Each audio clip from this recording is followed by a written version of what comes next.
Halo teman pemilih, baru-baru ini MK melalui putusan nomor 62 tahun 2024 menyatakan bahwa pasal 222 Undang-Undang Pemilu inkonstitusional, yaitu akan berdampak pada ambang batas persyaratan bagi partai politik untuk mencalonkan presiden dan wakil presiden. Nah, saat ini saya sudah bersama dengan Pak Andreas, mantan anggota KPU Provinsi Jawa Tengah periode berapa, Pak? 2018-2013. 2018 sampai 2013 nih.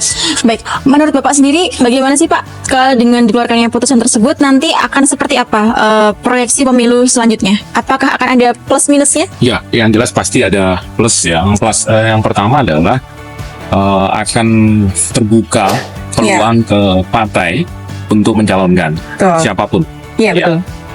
Yang kemarin itu agak sulit, harus ada syarat tertentu, suara begitu ya. Sementara ini tidak. Nah, tetapi ada persoalan substansi dan teknisnya nanti.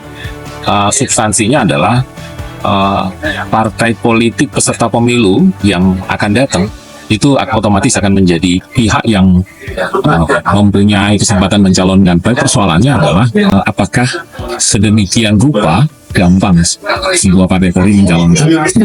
Ya, itu yang pertama. Lalu kemudian bagi penyelenggara akan sulit juga, terutama umpamanya dalam hal memfasilitasi mulai dari kampanye hingga ke pemungutan suara. Kalau lebih umpamanya calon itu lebih dari 5 saja, itu berakibat pada surat suara. Norma tentang presidensial threshold dalam undang-undang pemilu memang tidak konstitusional. Oleh karena ketentuan dalam pasal 6A itu mengatakan partai politik atau gabungan partai politik peserta pemilu. Itu artinya siapapun partai politik yang oleh KPU sudah dinyatakan sebagai peserta pemilu, dia punya ruang, punya hak untuk mengajukan bakal calon presiden dan wakil presiden. Mungkin secara umum orang akan mengatakan berarti kalau tidak ada lagi ketentuan tentang ambang batas atau presiden threshold, maka akan banyak sekali bakal calon. Saya tidak khawatir dengan hal itu. Oleh karena meskipun ruang itu dibuka, maka tidak sama dengan semua parpol akan mengajukan calon sendiri-sendiri. Oleh karena apa?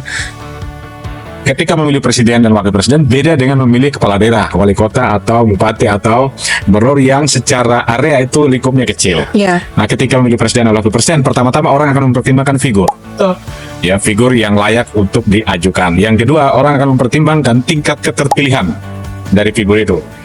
Ketiga, orang akan mempertimbangkan itu area wilayah RI yang cukup luas, sehingga orang akan memperhitungkan banyak hal yang sini akan terkait dengan logistik dan banyak hal. Jadi menurut saya meskipun dibuka ruang, maka tidak berarti semua parpol akan dengan sendirinya mengajukan pasangan calon sendiri-sendiri, karena mereka mempertimbangkan faktor kemenangan juga. Jadi andaikan misalnya ya, kalau ada 15 parpol yang menjadi peserta pemilu, tidak sama dengan ada 15 pasangan calon. Baik, terima kasih ya Pak ya. Demikian teman pemilih, kata mereka bersama Prof. Umbu Lauta, Guru Besar Fakultas Hukum UKSW Salatiga.